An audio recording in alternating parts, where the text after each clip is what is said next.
Okay, since we are not having class on Tuesday, November 15th, I'm going to cover some things that we would have covered in class through video. I am so sorry about my voice. It's all I can do to not cough.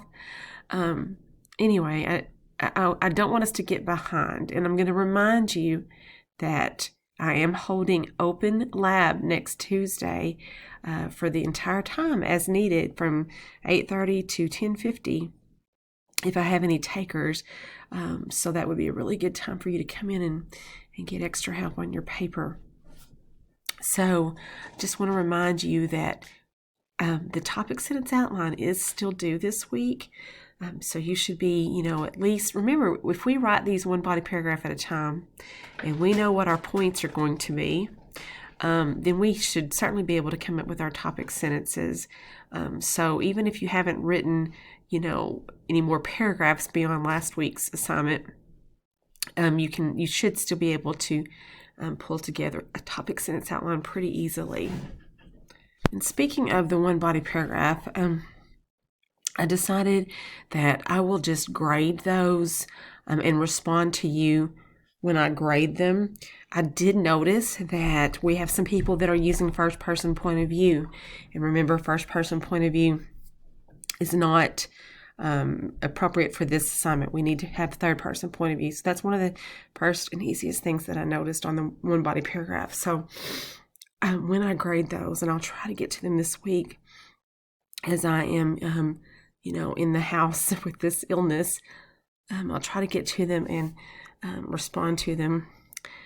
Certainly they'll be in time for you to work on your drafts. So again, topic sentence outline is due Saturday, and then your MLA4 quiz is due.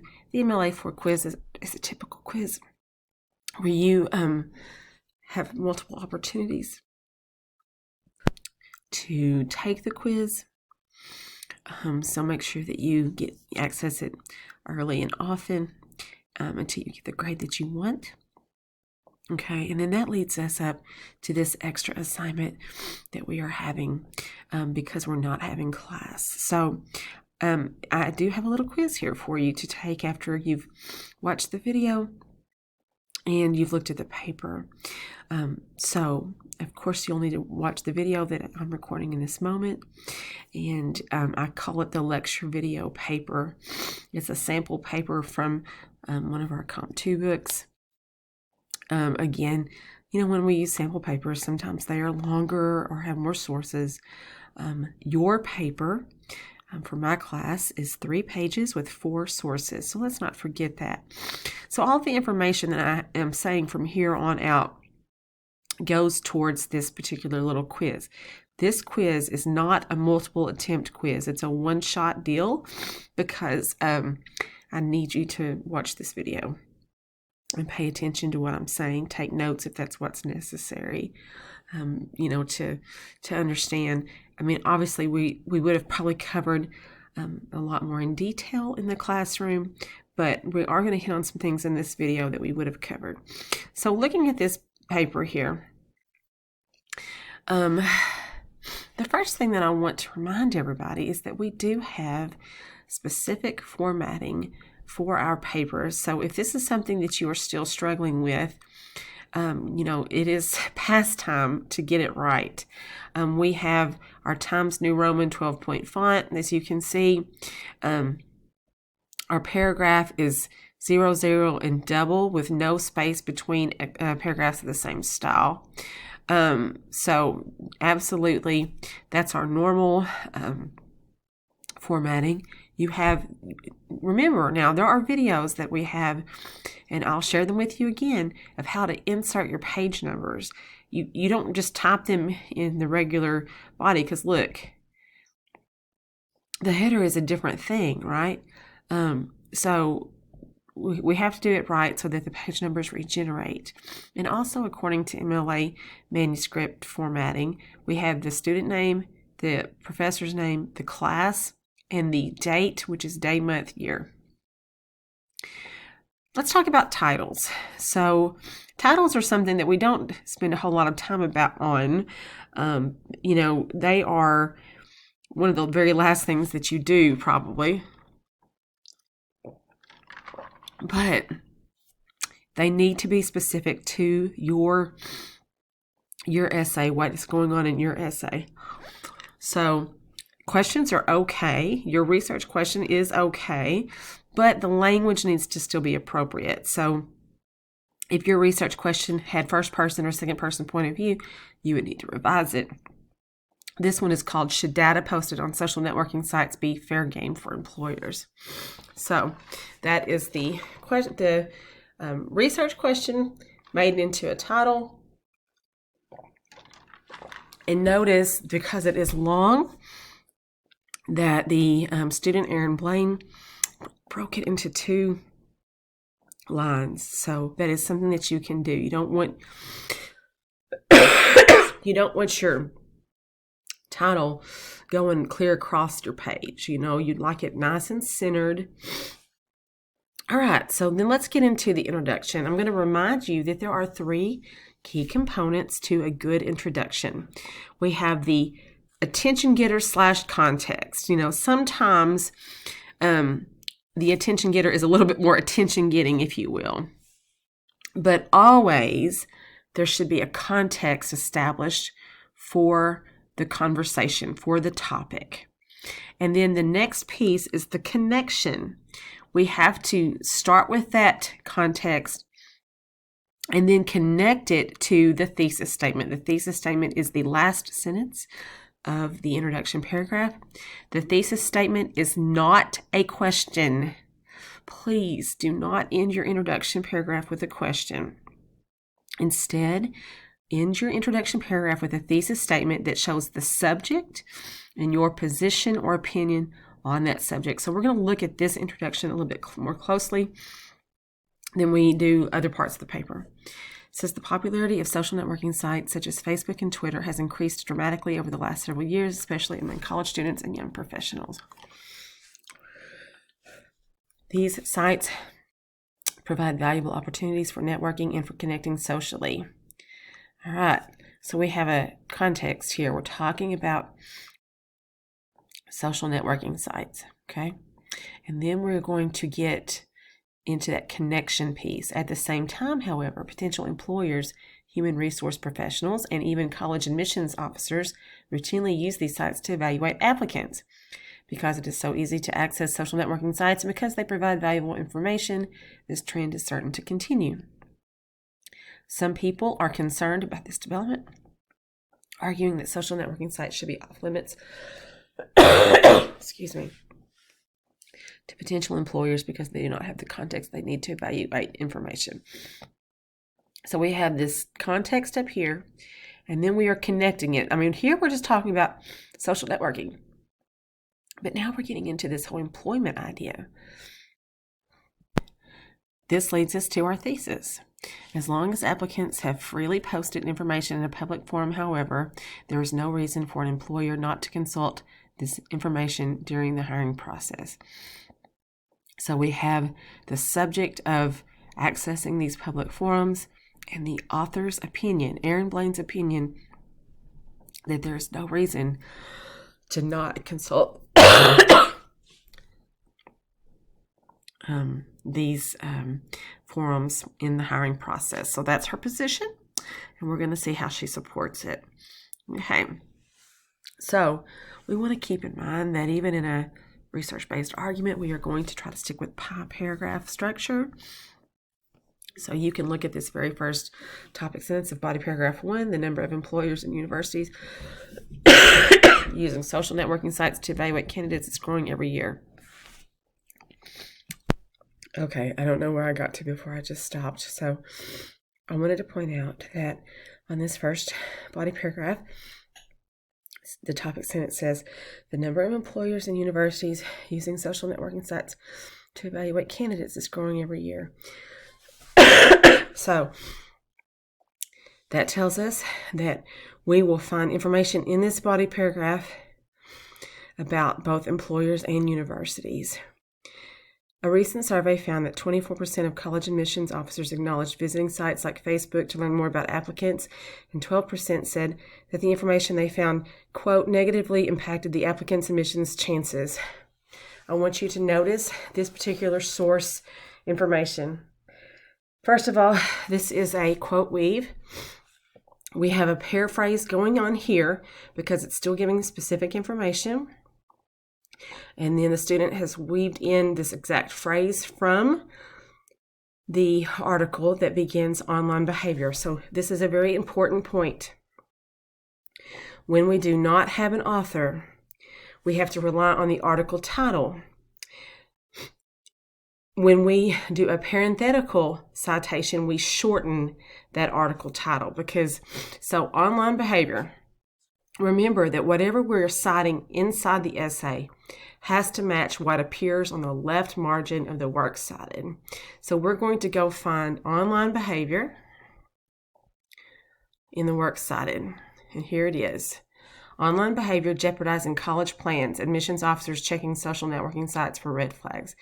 Look how huge that article title is. So that would be way too big to try to stuff into a parentheses. So we usually take the first couple of words of that title and shorten it in parentheses. So this particular source from Education Week does not have an author. Neither does this one above it from Career Builder. And we'll see it cited in the essay as well. So when we paraphrase, when we quote weave, when we quote, we have to cite the source. Okay, so this paragraph goes on and continues explaining about how employers and colleges are using these sites. Now, so we see here, number of employers is that other shortened title that I just showed you. And then at the bottom, we have some information from the Preston source. Preston's an author's last name, but I want you to notice what happens here. According to the New York Times, 75% of recruiters are required by their companies to research applicants online, and 70% of recruiters have rejected applicants because of information they found. Really, I'm sorry about this. I knew there was something I was missing. Preston goes right here. If he's the New York Times, let's see. I'm so sorry. Yeah, it's a woman. Okay, Jennifer Preston, New York Times. Here's the point about this. While you can add in periodical names in your essay, we do not cite with periodicals. We cite with authors' last names or article titles if we don't have an author, but never do we rely on the periodical alone. So we actually don't even have to cite Preston here. We can leave it, but we're not. So just notice those changes. I'm not going to change it on the linked version. The rule is to cite it the first time you use the information, you know.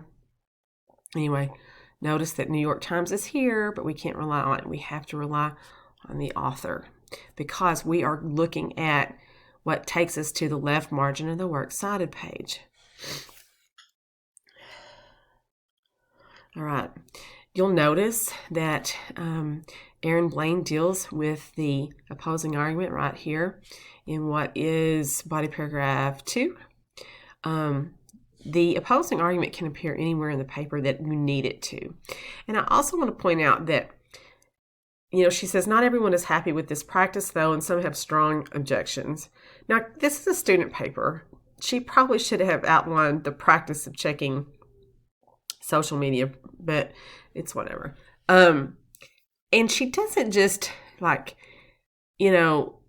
directly or refute this, but she does have sort of an indirect refutation. Down here she says, some people mistakenly think that looking at an applicant's Facebook page is illegal, even though it is not. This practice can lead to discrimination, which is illegal. So she deals with the issue. She refutes it. It's not illegal to do that, so that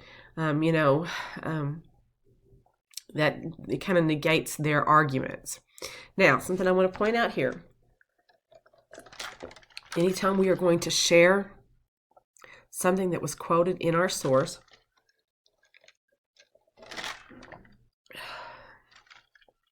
we need to cite it properly. Notice here that we have Becca Bush, a student, saying all of this stuff, and it comes from the Kaminga article. So QTD period in Kaminga. Here we have Mark Rotenberg, and it's from the Preston article. More of the Preston article. Now, you can word this differently so that everything happens in the sentence. You could literally say, according to Jennifer Preston, Mark Rotenberg said blah, blah, blah. You could put that in the sentence. That's a possibility. But probably the most common way is just to do the parenthetical citation and put QTD and then in the author. All right. So another thing that I want to point out is that you don't see a ton of article titles being used as part of the essay, but here we have one down here. It says, as Shelley Freilich observes in Don't Fall for the Myths About Online Privacy, Facebook's privacy options do not really protect its users' privacy, and thinking they do is beyond absurd.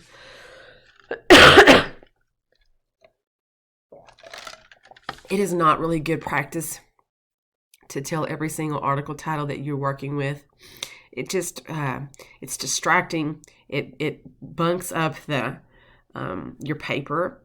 But if you use it sparingly, it can, for instance, this title is pretty, clear what it's talking about, and it works for what's being talked about here. So it works. So be very sparingly in how you use article titles in your essay. But notice that we still are relying on the author. Another thing that's going on in this paragraph is that sources that have page numbers, you must cite the page number when you use information from those sources, from specific pages.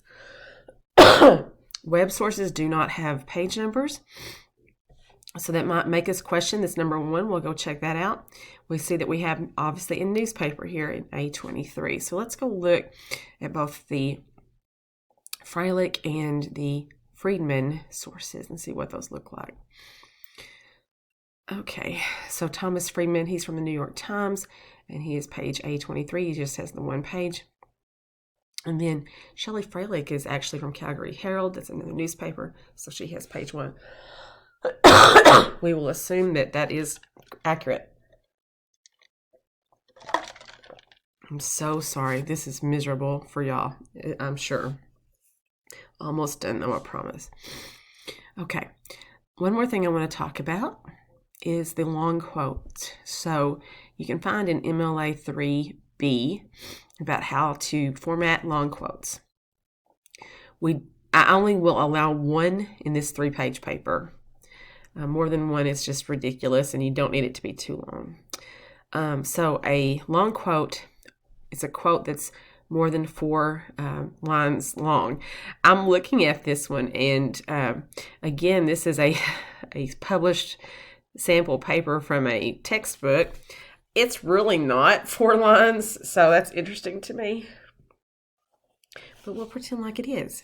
Notice it's like 3 and then it stops right here. Usually I make it be like a full 4 before I count you off or whatever. Okay, so here's some things. We have special formatting. We have indented by 0.5. 0.5 inches, the same tab setting. We notice that there are no quotation marks. And then also notice that the citation comes outside the period. So these are things that are different from how they operate inside. It's weird, this English, for you.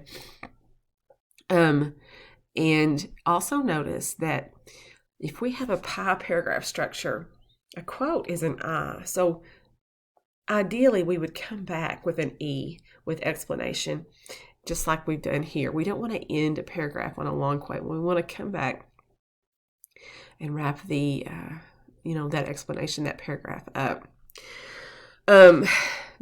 Remember, conclusions are meant to wrap up the conversation. You don't really need any new information. I've always found this paper to be interesting because it quotes Friedman again and even talks about the title of his column. But it leaves the reader something to think about, wraps up the conversation just the same. All right, let's talk about Works Cited.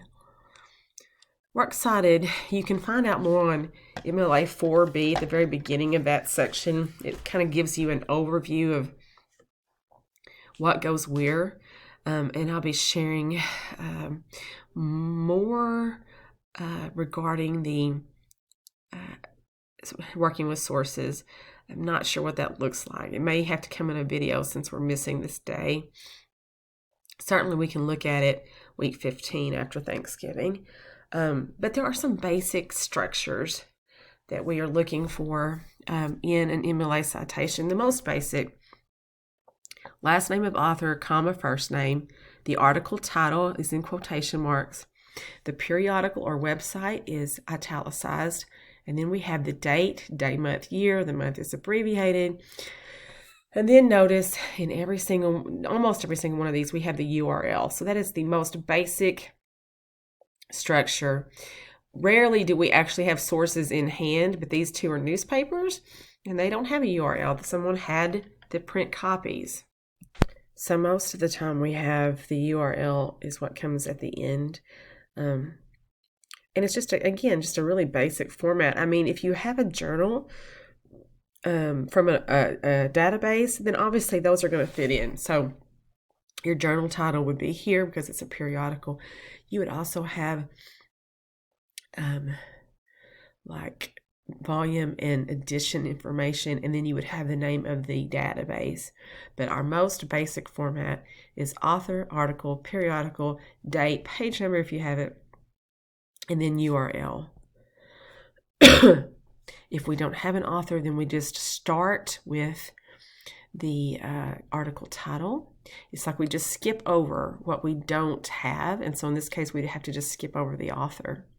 But notice that everything else still, here's an example of a database being part of the citation. We always end with the URL though. Okay, and then something else that you need to notice is that we put these in alphabetical order. So Bond, Kaminga, Freitlich, Friedman, Loveland, number, online, Preston, and using. If you don't have an author and your article begins with a the or an or an a, you skip over that article and start with the first real word to alphabetize. So there's that. And then if you have a number, like if you don't have an author and your article title starts with a number, then whatever that number is spelled out, that's where it goes in the alphabetical order. So like if it was 1-5 for 15, you would put it in the F's. And always, let me just reiterate that there is a method to this. We cite within the essay what shows up on the left margin over here in case we want to look up anything, okay? And we cite anytime we paraphrase and anytime we quote, because we have to give credit to the original author. Now again, I realize that this is a long paper. Yours is not expected to be this long. Yours is 3 pages with 4 sources. But again, this was just an easy one for me to access. You know what? Somebody wrote me a really good paper this semester, and I'll use it going forward. I mean, I'll take your name off for anonymity, but I would love to have a good paper to use to show future classes. That would be really cool. All right. So make sure that you read over this paper, watch this video, and take this little quiz to make sure that you understand everything. Don't forget that next Tuesday is an open lab date. I hope as many people that can will show up, and we'll work on your papers together. I'll grade your body paragraphs just as soon as I can. Thank you for bearing with me. I'm so sorry. This video was ridiculous, and I'm so sorry about it, but there's just not much I can do now. And I hope to see you soon. Thank you.